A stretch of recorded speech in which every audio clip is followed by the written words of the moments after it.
Idea video anganwadi के बच्चों की वालिदा के लिए। अस्सलामुअलैकुम। आज की मीटिंग में आप सबका खैर मकदम है।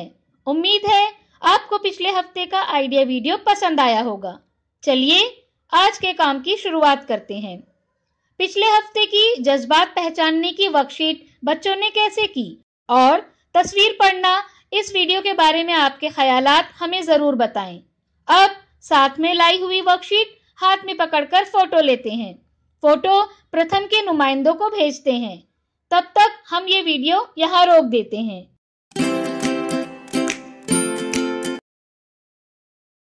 चलिए अब आगे की सरगर्मी करते हैं, जिसका नाम है करके देखते हैं।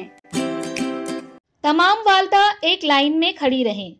जमीन पर 8 से 10 फीट लंबी लकीर खींचें।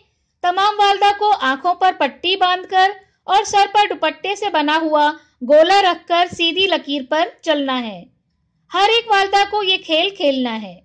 जो वालिदा सबसे कम वक्त में खेल खत्म करेंगी वो फातेह होंगी।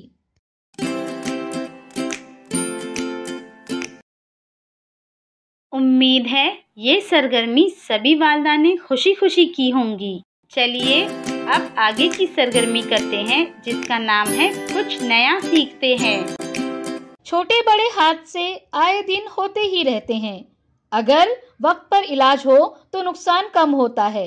आइए देखते हैं इब्तिदाई तिब्बी इमदाद के डब्बे में इलाज के लिए कौन कौन सी दवाइयाँ रखना जरूरी है। चलिए देखते हैं कि घर और स्कूल्स के फर्स्ट एड बॉक्स में क्या क्या होता है। हाइड्रोजन परऑक्साइड, इसकी बोतल पर H2O2 लिखा हुआ होता है, जो इसका कीमियाई फॉर्मूला है। हाइड्रोजन परऑक्साइड जख्मों को साफ करने के लिए इस्तेमाल किया जाता है। डेटॉल, ये एक एंटीसेप्टिक सयाल है। डेटॉल का इस्तेमाल जख्मों में इन्फेक्शन रोकने के लिए किया जाता है।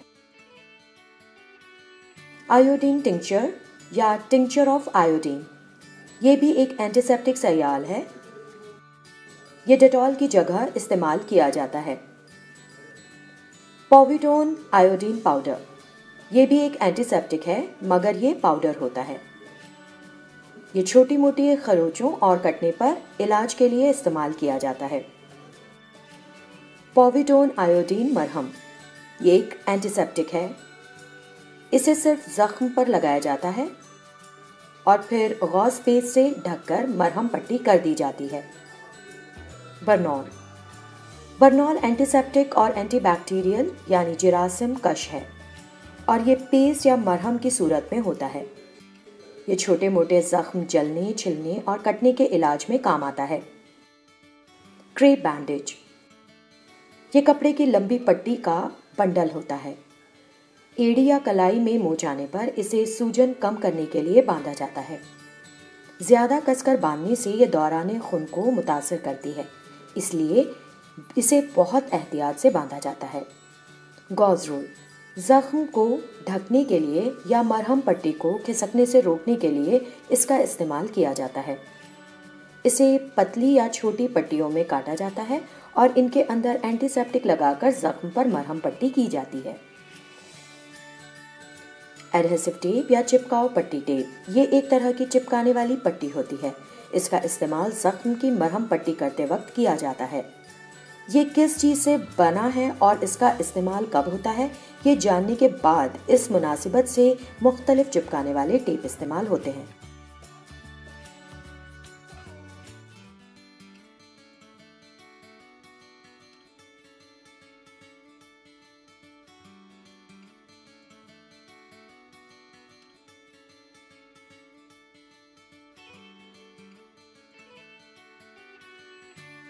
बैंडेड, एक तरह की चिपकने वाली पट्टी होती है जो छोटे मोटे जख्म के इलाज में इस्तेमाल की जाती है। इस पट्टी का दरमियानी हिस्सा जिरासिम कश अशिया से बना होता है। दरमियानी हिस्से के दोनों जानिब की पट्टी जिस्म पर चिपकाने के काम आती है। कैंची, गॉज रोल, चिपकाओ पट्टी को काटने के लिए। फोर्सेप्स, जख्म से चिपके हुए लकड़ी के जर्रात या नुकीले टुकड़े निकालने के लिए और गेज और कॉटन को पकड़ने के लिए फोर्सेप्स का इस्तेमाल किया जाता है। ग्लव्स। दूसरों को फर्स्ट एड देते वक्त इन्फेक्शन या बीमारी से खुद का बचाव करना बहुत ज़रूरी है, इसलिए ग्लव्स इस्तेमाल किए जाते हैं। चलिए देखते हैं कि इन सभी चीज़ों को मुनज़्ज़म तरीके से कैसे रखा जाता है। Crepe bandage, Dettol, iodine tincture, hydrogen peroxide, Burnol, povidone iodine मरहम, adhesive tape, Band Aid, cotton roll, gauze roll, Pyodine iodine powder, Micropore adhesive tape, कैंची यानी सिजर्स, फोर्सेप्स, ग्लव्स। तो अब हम अपने फर्स्ट एड बॉक्स के साथ बिल्कुल तैयार हैं। ख्याल रहे कि फर्स्ट एड बॉक्स की तमाम चीज़ें आप इस्तेमाल करें या ना करें, एक मुनासिब वक्त के बाद इन्हें बदलना ज़रूरी है। इस वीडियो का फ़ायदा आपको कैसे हो सकता है, इसके बारे में तमाम वालदा बारी बारी ग्रुप में बताएं।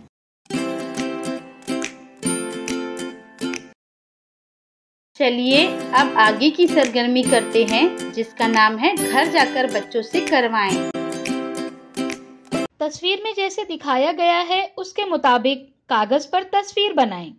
तस्वीर में पत्तियों की मदद से ठप्पा लगाकर रंग भरें। क्या बच्चे को इस वर्कशीट को करने में खुशी मिली?